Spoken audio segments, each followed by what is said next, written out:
पाशुपत व्रत भगवान शिव का एक ऐसा व्रत है जिसे श्रद्धा भाव से करने पर मनोकामना पूरी होती ही है। फिर चाहे वो शादी की हो या संतान की, या फिर घर में क्लेश हो या धन की कमी। लेकिन इस व्रत को तभी करें जब आप बहुत दुखी हो जाएं, निराश हो जाएं। इसे पशुपति व्रत भी कहा जाता है। पशुपति व्रत सिर्फ 5 सोमवार करना होता है। आप चाहे तो फलाहार पे रह सकते हैं या शाम को पूजा के बाद भोजन भी कर सकते हैं, लेकिन सात्विक भोजन करें। कोशिश करें इस व्रत में नमक ना खाएं। इस व्रत का कोई खास समय नहीं है। इसे किसी भी सोमवार से शुरू किया जा सकता है, क्योंकि इस व्रत में दिन का नहीं बल्कि पूजा का विशेष महत्व है। पर इसे तभी करें जब आपके दिल में इसके प्रति स्वयं श्रद्धा जागृत हो। किसी की देखा देखी इस व्रत को ना करें। अब इसकी पूजा विधि जान लें। इसकी पूजा सामग्री में आपको चाहिए कलावा, जनेऊ, अष्टगंध, चंदन, गुलाल, सिंदूर, भस्म। भस्म कौन सी लेनी है वो मैं आपको बाद में बताऊंगी। भांग, धूप, चावल, दिए, घी, गोलबाती, माचिस, फूल, बेलपत्र, शमी पत्र, आक का फूल या पत्ता, पान, सुपारी, लौंग, फल, मिठाई और दक्षिणा। भस्म आपको वो लेनी है जो नवरात्रि में माँ दुर्गा को धूप लगाई जाती है। अगर आपके पास वो भस्म नहीं है तो आप एक अग्यारी माँ दुर्गा की करके वो भस्म तैयार कर लें। एक थाली में सभी पूजा सामग्री ले लें। ध्यान रखें सामग्री उतनी ही ले जितनी की सुबह शाम पूजा कर सके। आधी सामग्री सुबह चढ़ाएं, आधी शाम को। कोई भी एक मंदिर डिसाइड कर लें घर के पास का, क्योंकि 5 सोमवार उसी मंदिर में पूजा करनी है। मंदिर बदलना नहीं है। सुबह का एक समय फिक्स कर लें और शाम को प्रदोष काल में ही पूजा करें। सुबह में रुद्राभिषेक किया जाता है और शाम को सिर्फ गंगाजल छिड़क कर पूजा की जाती है। रुद्राभिषेक के लिए 1 लोटे में गंगाजल, दूध, दही, शहद और घी लेना है। सारा सामान लेकर मंदिर जाएं। पहले शिवलिंग को अच्छे से साफ कर लें, फिर एक आसन पर बैठ जाएं। हाथ में जल, फूल, अक्षत लेकर संकल्प करें कि हे प्रभु, आज मेरा पहला व्रत है, इसे स्वीकार कीजिए। जल चढ़ाएं, रुद्राभिषेक करें, फिर पूजा करें। रुद्राभिषेक के बाद भोलेनाथ का श्रृंगार करें। ध्यान रखें जलाधारी के दोनों साइड जहाँ से जल गिरता है वहाँ गणेश जी और कार्तिकेय जी विराजमान है, उनका भी पूजन करें। बीच में अशोक सुंदरी का स्थान है और शिवलिंग के आसपास माँ पार्वती जी का स्थान है, इनका भी पूजन करना ना भूलें। फिर थाली में से सभी सामग्री को एक एक करके शिवलिंग पर चढ़ाएं। पान पर सुपारी और लौंग रखें, पर शिवलिंग के ऊपर न रखें। शिवलिंग से टच कराकर अलग रख दें। ओम नमः शिवाय या ओम नमो भगवते रुद्राय का जाप करें। रुद्राष्टकम का पाठ करें, फिर आरती करें।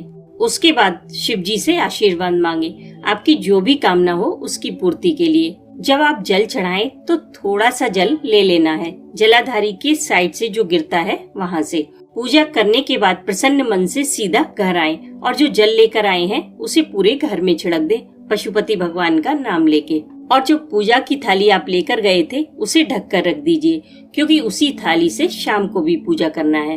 उसके बाद आप पानी पी सकते हैं, फलाहार ले सकते हैं। शाम को स्नान के बाद थोड़ी खीर बनाएं मखाने की, उसमें ड्राई फ्रूट्स मिला लें, लेकिन इसे कम मात्रा में बनाएं, क्योंकि इसके 3 भाग करके 1 भाग आपको ही खाना है।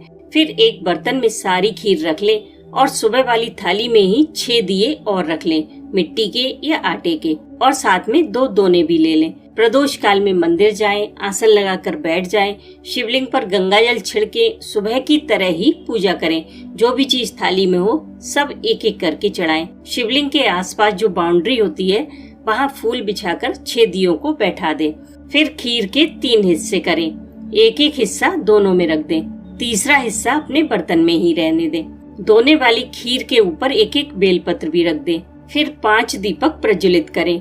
उसके बाद दोने वाली खीर को शिवलिंग से टच कराकर नीचे रख दें। फिर आपको वहीं बैठकर शिव मानस पूजा का पाठ करना है, क्योंकि इस व्रत में पूजा का विशेष महत्व है और हमसे कहीं न कहीं कोई न कोई गलती अवश्य होती है, इसलिए शिव मानस पूजा से वो गलती पूरी हो जाती है। उसके बाद तीसरे हिस्से की खीर और जो छठा दीपक आपने नहीं जलाया है वो थाली में रखकर घर वापस आ जाएं। मंदिर से घर आके सबसे पहले अपने घर के मुख्य द्वार पर बैठ जाना है। फिर अपने राइट हैंड साइड पर एक दीपक जलाना है फूल बिछा के। और मन में ये प्रार्थना करनी है कि हे पशुपतिनाथ प्रभु, आपके द्वार से लाए हैं ये दीपक बड़े ही याद से मेरा घर भी रोशनी से भर जाए और मेरी मनोकामना जल्द से जल्द पूरी हो। उसके बाद ही घर में प्रवेश लें। फिर घर के मंदिर में दिया बाती करें। उसके बाद सबसे पहले जो खीर का प्रसाद मंदिर से लेकर आए हैं वो ग्रहण करें। फिर आप फल खाएं या भोजन करें, लेकिन जो भी व्रत करे ये खीर का प्रसाद सिर्फ उसी को खाना है। इस तरह 5 सोमवार की पूजा करें लगातार। अगर एक भी सोमवार छूट गया मतलब आपका व्रत खंडित हो गया।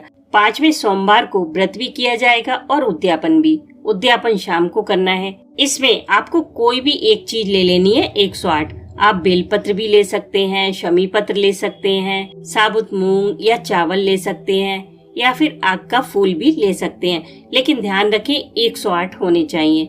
एक पानी वाला नारियल ले लें, उस पर कुमकुम से स्वास्तिक बना लें और जो भी आप दक्षिणा देना चाहें वो रखें। एक फूल रखकर अपनी लंबाई के बराबर कलावा उस नारियल पर लपेट लें। सुबह के समय वैसे ही पूजा करनी है जैसे आपने 4 सोमवार की थी। शाम को मंदिर जाकर सबसे पहले पूजा करनी है और जो भी चीज आप 108 लेकर गए हैं उसे एक एक करके शिवलिंग पर चढ़ाना है। ओम पशुपति नाथाय नमः ये बोलते हुए फिर नारियल चढ़ाएं।